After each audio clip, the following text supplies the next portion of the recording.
Welcome to the WingSpace Podcast, a place to take up space, where we talk about all things wellness, from nutrition to movement to sleep and stress, and so much more. With me, your host, Jennifer Voorhaar, along with special guests and experts within our Hope and Healing wellness community. Let's jump in. This podcast is not a replacement for mental health treatment or professional health care. In case of crisis or emergency, please contact your local healthcare provider or dial 911. Hey there, and welcome to the WingSpace Podcast, a place to take up space. Welcome to season 6 of the podcast. And with me today, we have our certified nutrition specialist, Tracy Pritchard. Tracy, it's good to have you here today. Hey, good to be back. And Tracy and I are going to be diving into a topic about seasonal produce and shopping local, which fits right into our 5 pillars of wellness, which is really something that we here at the podcast have tried to kind of be the foundation of all of the episodes that we've done: food, movement, sleep, stress, and relationships. And so this ties right into food, although I might suggest that you're going to hear some things about movement and a little bit about maybe some stress relief and even relationships as we talk about some experiences that Tracy has had recently, and of course her tricks and tips with regards to eating seasonally. So be sure to like and subscribe to our podcast. That really helps us to share with other folks, and hopefully they get little nuggets of information like you will in today's episode. So Tracy, we are recording this episode mid-August, and I don't know about you, but I am kind of ready for the heat to be gone and for fall to arrive. And so we're starting to see produce change. If folks are paying attention to local markets, or maybe even what's on the local section in the grocery stores.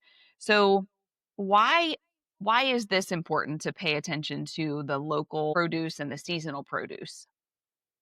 Sure. So when we check out what is available locally, whether it's at a farmer's market or at the grocery store labeled under like seasonal produce, that's what is meant to be growing in our climate now. Like there's a reason why right now we see more of the tomatoes and cucumbers and those more hydrating summer foods, and the melons, right? Like the watermelons. And then in the winter, we see a lot more of like the root vegetables and those type of things. So it really goes along with just the climate where we're at, what grows best here. So when we're eating those foods, they're going to be the most flavorful, and we're going to taste those real flavors if we're eating in season, because it's much more likely that if it was picked yesterday or 2 days ago, instead of being shipped across the country or across the world even, that it's going to taste better. It's so interesting that you say that, because I'm just reminded of a time that I went to the grocery store and I bought a container of strawberries. And if my memory serves me correctly, it was the middle of winter. So clearly we're not growing strawberries here in Maryland in the middle of winter.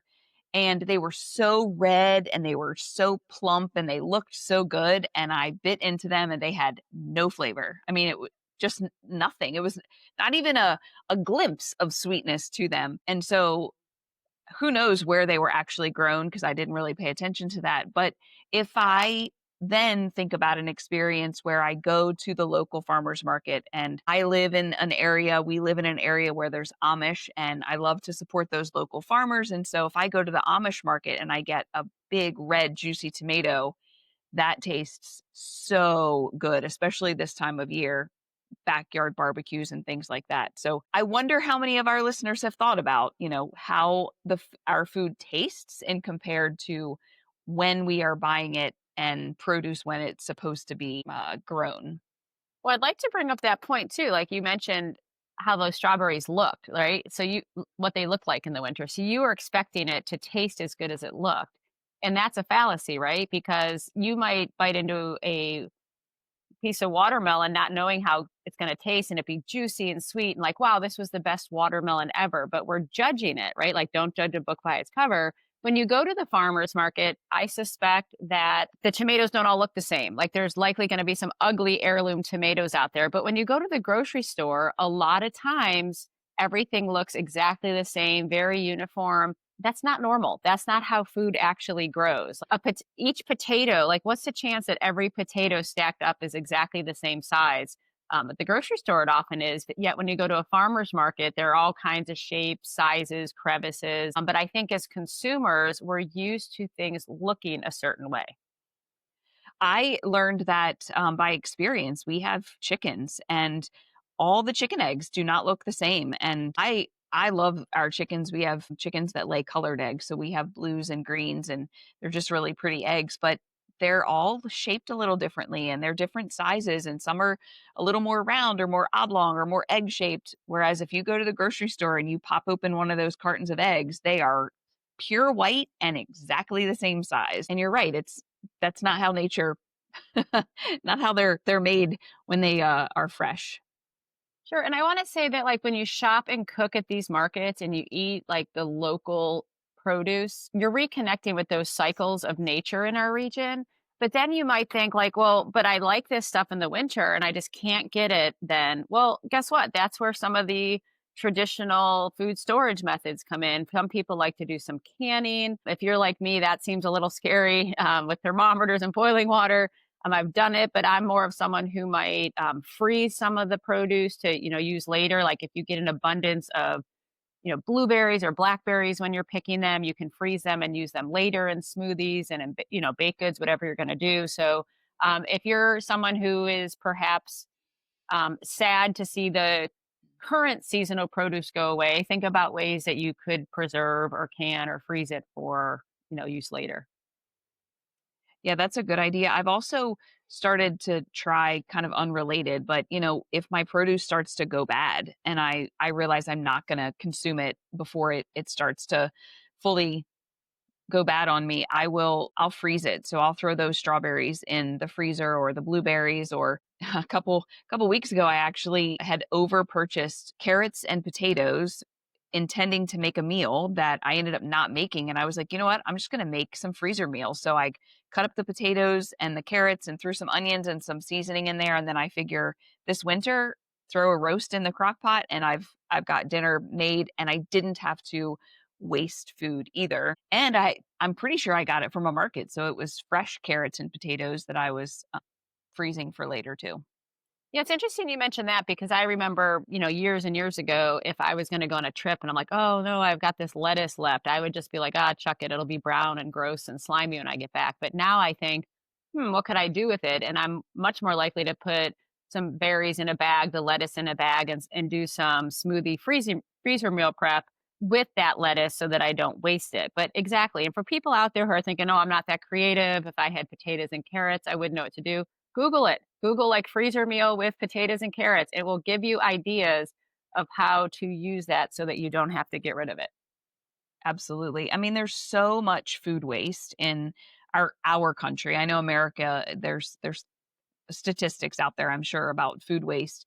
And so much of it comes from, the Tupperware container that ends up in the back of the fridge or the produce that, I don't know about at your house, but at my house, if the produce doesn't get chopped, it doesn't get eaten. So those strawberries, if I haven't gotten around to chop them, those strawberries will just stay in the container and die in the back of the fridge. So, there is a lot of food waste and we can be creative about that.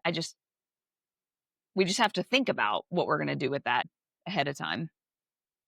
And that's interesting you mentioned that with the prepping because with my individual clients, a lot of times the issue isn't that people don't want to eat healthier or have balanced meals. It's more of a planning and prep time. So, if you get a bunch of those local carrots, but they need to be washed or peeled or diced or sliced or whatever, it's important that we put that on the schedule. So maybe it's like on Saturday you go to the market and on Sunday you do the prepping. It doesn't have to be full meal prep. It can be ingredient prep, right? Like just washing and prepping the carrots or the strawberries so that they are ready later.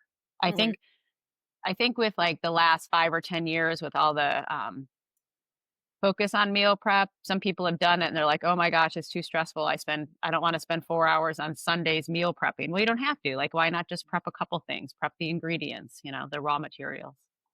Absolutely. Yeah. One of the things that I like about buying seasonally is to buy the produce from the guy that picked the tomato off the plant, right? Like Or maybe it's the kiddo that is part of the family, and just knowing that this is who grew my vegetables or my fruit that I'm buying, rather than it came off of a truck from a warehouse somewhere. I agree. It's really neat to go to these markets. And when you are talking to somebody at the booth where the food's being sold, it is typically the owner or the farmer or their family. Or in other cases, like I mentioned, if you buy bread there, it's usually the woman or the man who made the bread. But what's nice is that they usually have good tips. Like they're the person to ask, like, hey, I want to get these. What can I do with them? Or, sometimes they'll be selling the prettier ones and then there's a box of seconds. And you think, well, what do I do with a bunch of bruised tomatoes? Well, that guy's going to tell you his secret family, maybe not so secret, tomato sauce recipe or something quick and easy to do. So yeah, it's kind of neat to talk to them and to see the pride they have in their work. And I think too often just going in these grocery stores with the bright lights and the fancy stacking in the aisles. I'm not against it. I mean, I need to go to a grocery store, but why not, supplement with some of the local things as well? Well, and at the markets too, we have opportunity to see produce that we might not see in the grocery store. Oh, for sure. I know the other day I was taking some pictures of things, and, at the grocery store, even if they're there, you probably don't notice it. Like you might at the grocery store just know where to look if you want red radishes, but there's several different colors, sizes, shapes. You might think a radish is just that little red one. There's the long white ones and the daikon radish. There's other types there. They may have pickled some of theirs. So yes, when you go there, you might think like, gosh, I didn't even know this one fruit or vegetable came in this other form. I thought it was pretty neat the other day too. If people haven't noticed, you can get these cantaloupes the size of your head right now, or ginormous watermelons that I think, it could be part of a CrossFit workout. For some families, those are just too big, or somebody who is maybe an empty nesters or somebody who lives alone, but they sell individual size watermelons and cantaloupes, which makes sense for somebody who doesn't want to commit to something that takes up their entire counter, right? Huh. I don't think I ever really paid attention that there's those smaller size things, but it totally makes sense. I mean, someone like my mom, right? I mean, she's not going to be able to eat an entire gigantic watermelon before it goes bad. And I'm not quite sure watermelon would do so good frozen. So the question is, what do I do when I have a lot of extra watermelon? And while you can freeze it, you can also, watermelon's like the original electrolyte. So you can take it, and if it has seeds, put it through, like blend it up and then pour it through a metal strainer. And now you have a big glass of watermelon juice. Of course, I wouldn't want someone to just drink the whole thing right away, because when you juice something, it's more concentrated sugar than if you were eating it and chewing it. But you could certainly juice it like that and then store it in the fridge, as the watermelon is starting to go turn, or you don't want it on your counter anymore. So again, I've tried to get creative to not waste things over the years. So you may relate to this. When you do cut a watermelon and it's in the fridge, typically my kids will leave that bottom third of a container and they've already picked through the watermelon and it just sits there. Well, I was tired of throwing that away. So now I take that and I actually put it in my strainer with like a little potato masher, to get the juice out, or I'll throw it in a blender if it's seedless. So there you go. Yeah, I love that. I'm I'm thinking we need to do a podcast one time about, like, strange tips and tricks for food that people just don't think about, and that we just end up throwing something away, or not understanding how we can repurpose it, or really understanding what food is for. I mean, this is going to take us a little bit off topic, but food is fuel for our body. Sure, it's Mhm. for enjoyment and entertainment and social gatherings and stuff too, but food serves a purpose. So you just saying that watermelon is like nature's electrolytes, or an ultimate electrolyte, that's people can think about that instead of just grabbing a packet of Mhm. whatever and putting it in their water. If I need electrolytes, maybe I can just go drink some, or eat some watermelon and drink some juice, watermelon juice. So you texted me actually and told me about a fun experience that you guys had a couple days ago. So do you want to share with our listeners your experience? Sure. So, over the years, I've gone to the local farmers markets. There's several by us, but I just hadn't been in a while. A, schedules, B, hadn't prioritized it, or I think, oh, I'd already went grocery shopping on Thursday. I don't need anything on a Saturday. But this last weekend, I said to my husband, hey, let's go. Let's get there right when it opens. I want to see what they have. And boy, was I pleasantly surprised. I have a list of different stands of what was available. And I think our listeners will be like, oh, wow, I didn't realize all of that was there. Now, give or take some weekends, it probably depends on what the farmers, the bakers, or people have to bring each weekend. And it wasn't just produce. So, and it wasn't just baked goods. There was a large variety of things. The other neat thing was that because I wanted to learn more from the owners, I went up and introduced myself and told them, I kind of made it seem like I was doing a documentary or something, which I obviously was just preparing for our podcast.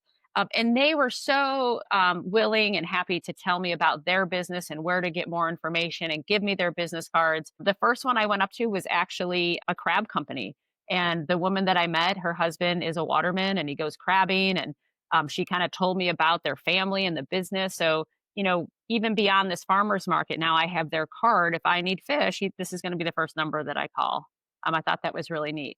So aside from them, the other proteins, like I don't think of going to the farmer's market to get my proteins, but since I mentioned the crabs first, there was also a business, Battle Creek, that some people may have heard, that do beef and other special packages. Whether you're looking for a tailgater package, things for the grill, they were there. Another new place that has chickens and hogs, so they do allergen-free meats, and the owner told me it's because they had allergens and they couldn't find anything locally, so they made it up themselves and they're serving our community that way. So I could have left there with my main entree, but then of course the other stands were what we typically think of, anything from the Amish or Mennonites with the fruits, the tomatoes and peppers and green beans. For those that prefer organic produce, there were some local organic farms that had a wide array and colors of all of those foods as well. There was one of the companies, they had their bees there. I actually took a picture of their bees that they had in this container. And anything ranging from honey in a bottle or jar to the honey with the honeycomb to other like gifty type things. Like if you were looking for a hostess gift or maybe a little something for your kids, like they had honey in little like individual serving packets. I think they had some of the like beeswax lip gloss, things like that. Some of the other things I would have to mention, because I know Saturday morning people are thinking about, their coffee. There's a new food truck there and they had donuts, which the good news is you could buy just one.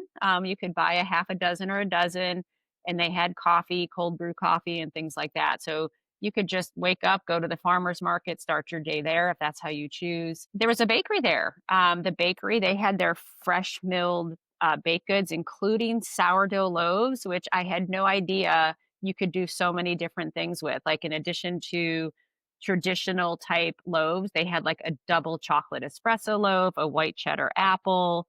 They had cookies made with their sourdough starters as well. So from there, we left with some sourdough bread and some fresh basil. I also got some zucchini, some yellow squash, and was determined to use it all last weekend. And I did, and it was all really, really good enough that I have put going back this Saturday on my schedule.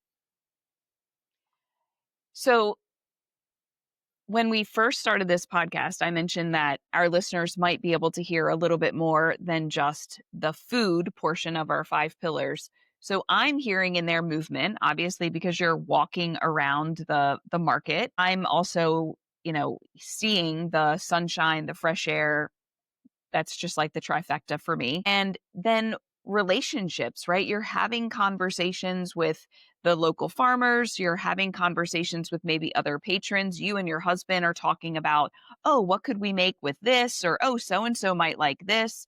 And so it really sounds like going to a local market like that is a different experience than what I tend to do is go to the grocery store and put my head down and follow my list and get in and get out as quickly as possible.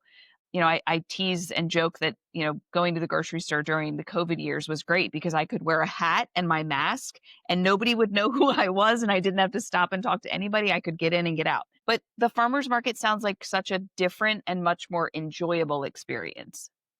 Absolutely. I would say unless you just have somewhere you have to be, You can show up with or without a list because I didn't know what I wanted. I kind of looked and was like, oh, that's cool. I should get that. Or I honestly, basil was not on my radar. But when I saw this huge bunch of basil and you could smell it and the price was right, I thought, well, I'm going to get the basil. I'm not sure what I'm going to do with it yet, but I'll figure that out later. But you're right. Like people are walking around. Some people have their pets. Like they generally are happy to talk to other people. One of the owners behind a booth was wearing her baby, right? So then I thought, wow, this person has made all of these items and brought them here. She was with her husband, and I was like, man, I could just like feel the hustle and the satisfaction of being business owners, as they're doing this together. So you're right. It was so much more than the food, but really neat how it all comes together. And potentially an opportunity to gather with friends, not at a restaurant or a bar, right? We're so tempted to, hey, do you want to meet for lunch? Do you want to meet for dinner? Do you want to meet after work for drinks? This sounds like this could be a fun Saturday morning opportunity to meet a friend or two, and you can grab your coffee while you're walking around, be able to take some good stuff home, but also have a really nice experience supporting the community, all the things. Well, I'll say that after we came back, my daughter was like, can I go next weekend? I don't remember if she was at work or sleeping when we went, but she saw this and enjoyed the preparation of it. So now actually she saw the picture of the coffee donut truck and said, can I go try their coffee? Right. But I am certain that if my friends weren't busy and I texted them and said, I'm leaving in 10 minutes. Do you want me to pick you up? They would have said, yes, please. So. Yeah, I'm having visions of nutrition service related meetups. I don't know, just the image came to me. So the market that you went to sounds like it had more than just produce. Sometimes when people think of a market, they think they're just going to get fruits and vegetables. And what about all the other things? But it sounds like the one that you went to and some of the other ones local in our area, and for those that are listening outside of our area, might have markets that have some dairy and some proteins and some baked goods and things. So you really could get the majority of what you need. What are some tips that you have for people kind of considering what they might do going into an experience at a local farmer's market? Sure. And I will say you're right. I want to mention too, because I didn't mention those other booths. There was a booth that had a lot of like herbal and botanical items, such as chemical-free bug spray or like a topical magnesium oil. Another one sold raw pet milk and pet snacks. So there might be something for your, furry ones as well. I went with really no agenda, just like I want to see what they have. But, for most people, I think maybe putting aside part of their grocery budget and saying like, hey, I'm going to get, I'd like to spend X amount of money at this market. And then, so that when you get there, I would say walk through all the booths first and think, what do I really want? Because if you walk in and you spend your budget at the first booth, you might get a few booths down and say, oh man, I really should have tried that really cool bread or something else like that. Another way would be just go on that Saturday morning and with the goal of bringing home dinner. Right. So maybe you're going to buy some type of protein, some kind of vegetable. And if they have a bread or whatnot, do that. Or it could just be food for the weekend. Like I suspect you're probably not going to go there and get your entire weeks. If you're meal planning or meal prepping, you're not going to find every single thing there. So just go and find dinner for Saturday night and Sunday night. I will tell you that many of my clients struggle with eating well on weekends because they don't have a plan. So their weekend plan, which keeps them in touch with food, enjoying friendships, community, could be going to the farmer's market. And then that sets in motion all of those other things. The other thing is maybe pick one or two things that you typically don't buy. I mean, when I run through my normal grocery store, I'm buying a lot of times the same 5 or 6 vegetables, the same berries. Maybe just saying, hey, I'm going to buy 1 or 2 things that I don't usually eat. So for some people right now, they might be like, oh, wow, beets. I haven't had beets in a while. I'll bring them home and figure out what to do with them. Or there's so many different seasonal items right now. It really depends on what you're used to or not. But yeah, just adding 1 or 2 new things. It doesn't have to be the centerpiece of the meal, but it could be part of the meal. That reminds me of something that's kind of unrelated, but related to this. And that is, if you are traveling to an area outside of where you typically live and you have opportunity to eat something that you wouldn't normally eat. So I'm thinking, for instance, we took our kids down to the Caribbean over the summertime. And a couple years ago, we went to Costa Rica. We don't traditionally put all of those Caribbean fruits out in a fruit salad, the star fruit and the dragon fruit and the passion fruit. We don't, that's not in our traditional fruit salad.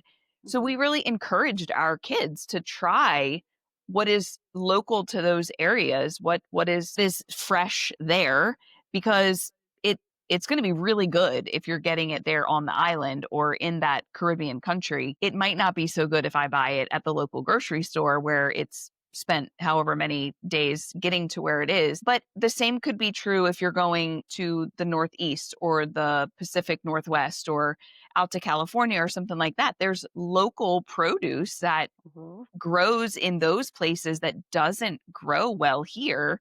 So why not take an opportunity to try something new or try something that you've had out of season, try it when it's in season in its local place. Just an idea. Right. And we've really just lost touch with that. And I think it's because food is everywhere, fast food everywhere. I mean, you can get your groceries at the gas station now, right? Yeah. So we just have taken, which is good. I mean, if you can make good choices or you need that every now and then, but we've lost touch with just eating seasonally, supporting our farmers. I'll say when we went to the market Saturday, I already knew that I wanted to make turkey burgers on Saturday or Sunday. I'd already purchased the protein, so I had that. But then at the farmer's market, the bakery actually had spelt buns. I typically would eat my burger on the salad or in like a lettuce wrap because it is hard to find nutrient dense or let me say healthy buns for burgers. Like typically they're the store-bought ones have a lot of preservatives, don't have a lot of fiber. So I bought these spelt buns, which were delicious, and a big juicy tomato from the Mennonite or Amish guys. So I still had my turkey burger that I had planned, but I got everything to go with it at that point. And it really changed the meal. And it was something that I could eat weekly. Like most people think like, oh, burgers, I can't or shouldn't or why not? I mean, I improved the quality of all the ingredients and it was really good. So. Well, and you mentioned there was a place that had chickens, there was a place that had various cuts of pork, there was a place that had beef. So, we might not think about going to a farmer's market to get those proteins, but maybe we can find a new place, a new supplier to get our chicken breasts local or, get our pork chops local or something like that rather than, no dig on the local grocery stores. We all need them, but also being able to know where our food is coming from. Right. And the other thing is, let's just say you get chickens from a local person. They may not be certified organic. Like in the grocery store, if you're looking for that symbol, that's something that the government regulates and they need inspectors and it's expensive to become certified organic. However, if you know what they're feeding their animals, how they're treating their animals, that can be just as good, if not better. So, I mean, maybe going to the farmer's market is just to set up that relationship, get their card. They do freeze a lot of it because they know you're not going to go home and need, 10 pounds on Saturday. So exactly like this, that might just be I've been meaning to do better. And the other thing is I get overwhelmed at the grocery store just because the cost of food is so much that I find I would rather spend a larger sum of money once, like buying my meat from a local farmer and putting it in my freezer, than every single time I go to the grocery store looking at the price to upgrade from like a conventional to a organic or, pasture raised or things like that. Yeah, absolutely. And those farmers will do that. I mean, you can order, quarter of a cow or whatever, larger portions and fill your freezer once. You were mentioning that one of the places had some items that might be good for gifts. So sounds like farmers markets, no matter the season, might also be a good place to just kind of keep an eye out for, oh, so-and-so might enjoy this for birthdays. Christmas is just right around the corner. Gift giving and buying is on people's minds here soon too. And what I like about the gifts from there is that I like consumables, right? I think as we age, we just don't need more stuff. If somebody gives me something I can eat or drink, or herbs or spices, like some of the places that might do the dried ones, or I think it was like maybe there was a potpourri or like a mulling spices type of thing that you can put in apple cider in the fall. I've seen those types of items, which are really nice. Do you think once you go, you'll want to go again? And like, let's say you talk to the person with the chicken and the pork or the beef. If they don't have something you're looking for, they likely know somebody who does. Like, you're going to Mhm. find there's a whole network of locals out there that are in touch with the seasonal eating and growing their own food. And they have a variety of resources and information that really just makes food more fun, and it's inspiring, right? Like, I'll go back to the basil real quick because, like, where did I go with it? Because I was like, this is a lot of basil. I don't have the right things at home to make a pesto. So I just started chopping basil. I went in my produce drawer. I started chopping things. Well, guess what? It still was overpowered with basil. So then I opened up my pantry and I had farro. It's like a grain, like a chewy rice. So I made a pot of that and tossed it all in. And now I had a really, really nice, hearty side dish, all because of the basil, right? Like, without that basil, I never would have thought of that. So anyway, yeah, just going and connecting, and go now. Like, don't wait, because too often we all wait or think I'll do it next week. I'll do it next week. And then the markets will, dwindle or close for the winter season. So the time to go is now.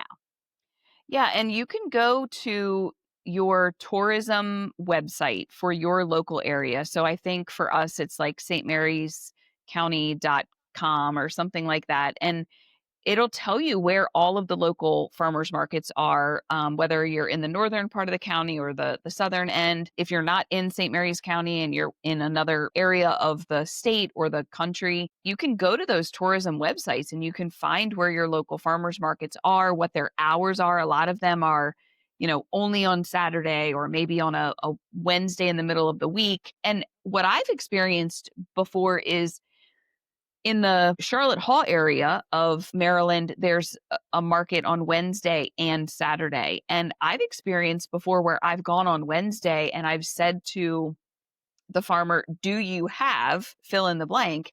And they've said no, but I'll have some on Saturday. And then I go back on Saturday and it's there. And sometimes they even hold a little bit back for you just to make sure that it doesn't sell. So creating those relationships, and, just because it's not there doesn't mean they can't get it for you. Or, I don't have any, but 2 booths down, so-and-so has some, and they're all in it together. So they're going to help you to continue to support the local farmers rather than say, oh, nope, sorry, got to go to the grocery store. For sure. And I will say one thing that I haven't mentioned yet. If you're going to go, take some bags with you. Like, a lot of times they may have bags, but they prefer for you to bring your own bags. That's one less thing for the farmer to worry about or have to supply.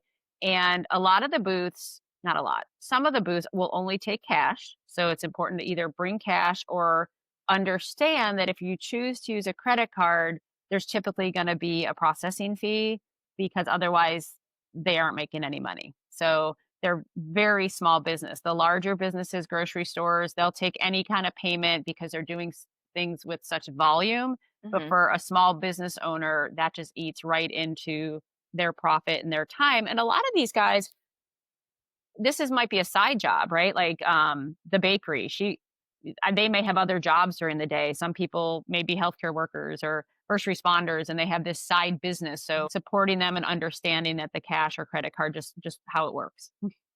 Yeah, absolutely. I always enjoy chatting nutrition stuff with you, Tracy. You truly are a wealth of information, and you have motivated me to figure out which Saturday upcoming I'm going to put on my to-do list to head down to that farmer's market that is out of my way traditionally, but sounds like it'll be a good investment in my time. Listeners, if you enjoyed this episode and you want to share this content with someone else, we'd love for you to share the podcast.